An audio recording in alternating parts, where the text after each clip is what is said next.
હું તો ખાલી કર્મમાં માનું છું.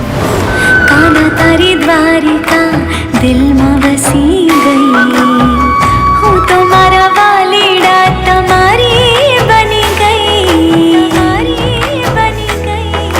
એ મન મક્કમ કરીને મારી વાત સાંભળજે.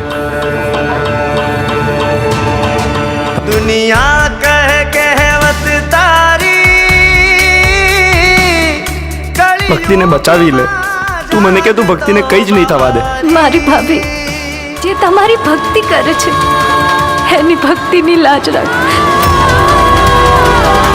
યશ, હવે તમારે આ બીજ ભરવા રણુજા જવું પડશે અને આપણી માંદા પૂરી કરવી પડશે. ભક્તિ તું પ્લીઝ બંધ કર. શું દર વખતે રામાપીર કરે છે? તારા રામાપીર તારી સાથે હોત તો તારી આ હાલત હોત. એક વાત પૂછું, બટ તમે અચાનક આવ્યા ક્યાંથી? કેમ? તે ભગવાનને યાદ કર્યા હતા ને? તો રામાધણી એના ભક્તોની મદદ કરવા માટે કોઈ પણ સ્વરૂપે પહોંચી જ જાય છે.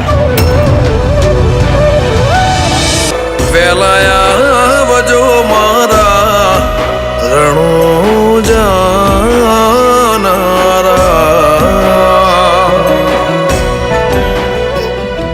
પણ ખાલી ભક્તિથી ભોજન નથી મળતું, ના કે જ્ઞાનથી ઘર ચાલે છે. ભોજન ફક્ત શરીર માટે હોય છે દીકરા, મારા ચિતડાના છો જ્યારે ભક્તિ આત્મા માટે હોય છે. જોને તૂટશે યાદો,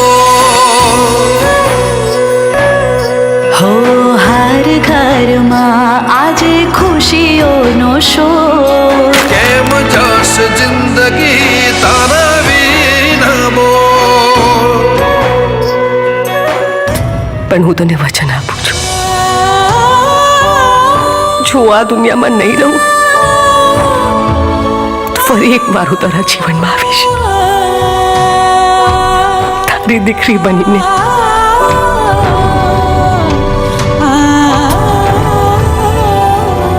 માણસના જીવનમાં દુઃખ આવે તો એ દુઃખ પહાડ જેવું લાગે છે.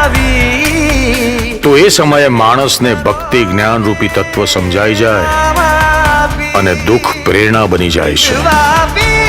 જેમ જેમ મનુષ્ય ભવની નજીક જતો જાય છે તેમ તેમ તેને શાંતિનો અહેસાસ થાય છે.